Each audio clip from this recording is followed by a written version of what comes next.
গোটা দেশের মানুষের সামনে আপনি এস্টাবলিশ করছেন এরা বেআইনি কাজ করছে, আর আপনারা তাকে বৈধতা দিচ্ছেন। রাষ্ট্রপতি আদেশ দিতে পারেন না, তাকে পালানো হচ্ছে। যে রাষ্ট্রপতি ক্ষমতায় থেকে বেআইনিভাবে আদেশ দেয় এবং যার শপথ ছিল এই যে আমি রাগ অনুরাগ সব কিছুর ঊর্ধ্ব থেকে সংবিধান রক্ষা করব, সেই রাষ্ট্রপতির বিরুদ্ধে 2/3 মেজরিটি পাওয়ার পর এখনো অভিশংসন আনছেন না কেন? তাহলে কি আপনারা সেই যে বেআইনি কর্মকাণ্ড করবে রাষ্ট্রপতি, বেআইনি কর্মকাণ্ড করবে নির্বাচন কমিশন, কিংবা সংবিধান লঙ্ঘন করে কাজ করবে রাষ্ট্রপতি, সবগুলো আপনাদের পক্ষে যায় বলে তাদেরকে রাখবেন?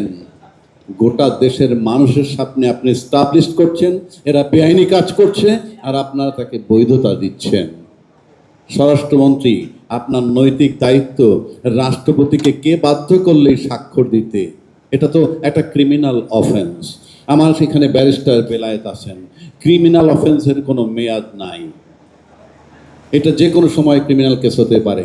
কালকে সংবিধান সম্পূর্ণ পরিবর্তন হইলেও ভায়োলেশন অফ কনস্টিটিউশনের মামলা চলবে।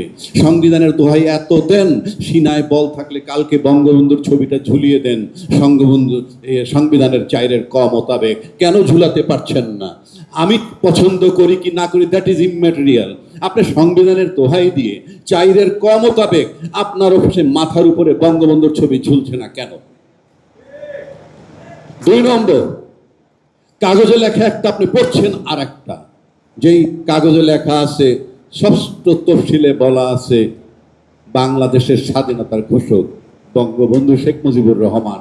আমি ব্যক্তি কি সেটা আমার কাছে সাবজেক্ট না, কিন্তু সংবিধানে তো তাই বলা আছে।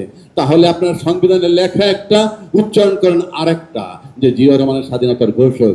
আমি তো জিয়াউর রহমানের স্বাধীনতার ঘোষক, বঙ্গবন্ধুর স্বাধীনতার ঘোষক, এই বিতর্কে আমি নাই। এই বিতর্ক আপনাদের। আপনারা এখন ক্ষমতা আছেন, যখন জিয়াউর রহমান সাহেবের স্বাধীনতার ঘোষক, কালকে আরেকজন আসবে সে স্বাধীনতার ঘোষক। রাষ্ট্র এভাবে চলতে পারে না, এটা ক্লাব বা সমিতি না, এটা আপনাদেরকে মাথায় রাখতে হবে।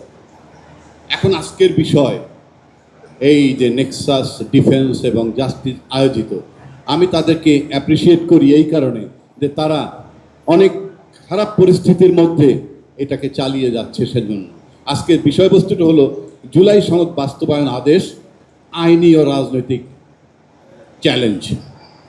ইয়েস, আইনি ও রাজনৈতিক চ্যালেঞ্জ দুটোই আছে। রাজনৈতিক চ্যালেঞ্জটা মোকাবেলা করা খুবই সহজ।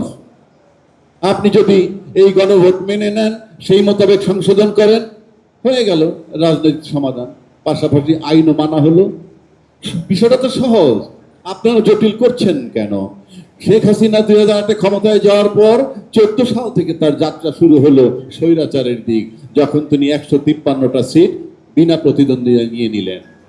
কিন্তু আপনারা তো দেখতেছি ফ্রম ডে 1 স্বৈরাচারী আচরণ করতেছেন। ফ্রম ডে 1 সংসদের বয়স 2 মাসও হয় নাই, 1 মাস চলছে হয়তোবা। সেক্ষেত্রে আপনার শুরুতেই এসে বলে দিলেন গণভোট মানবেন না। এইবার আসেন এটার আইনি সমাধান কি এবং এটার প্রয়োজনটা কি, অত্যন্ত গুরুত্বপূর্ণ। আপনারা জানেন বাংলাদেশে অনেক অভ্যুত্থান হয়েছে, এরশাদকে সরানো হয়েছে, এমনকি বেগম খালেদা জিয়াকে অপসারণ করা হয়েছে আন্দোলনের মাধ্যমে টু সাম এক্সটেন্ট, এবং তাকে বাধ্য করা হয়েছিল 2/3 3 দলের রূপরেখা মোতাবেক আপনার তত্ত্বাবধায়ক সরকার বানাতে। তার মানে কি হইল? কিন্তু এই ব্যতিক্রম ধর্মী অভ্যুত্থান আপনারা দেখছেন কিনা?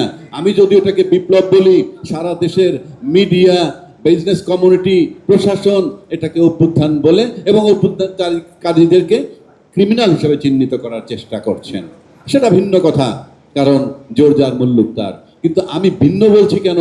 বাংলাদেশে যদি এমন কোনো ঘটনা ঘটেছে যে একটা সরকার যাওয়ার সাথে সাথে বাইতুল মুকাররম খতিব পালিয়ে যায়, বাংলাদেশ ব্যাংকের গভর্নর পালিয়ে যায়, পুলিশ পালিয়ে যায়, কিংবা আরো বহু কিছু পালিয়ে গেছে, কারণটা কি? সমস্ত মন্ত্রী পরিষদ না, আওয়ামী লীগের বহু নেতা কর্মীও পালিয়ে গেছে। ভিসা বন্ধ না করলে 10 লক্ষ লোক প্রতিবেশী দেশে চলে যেত।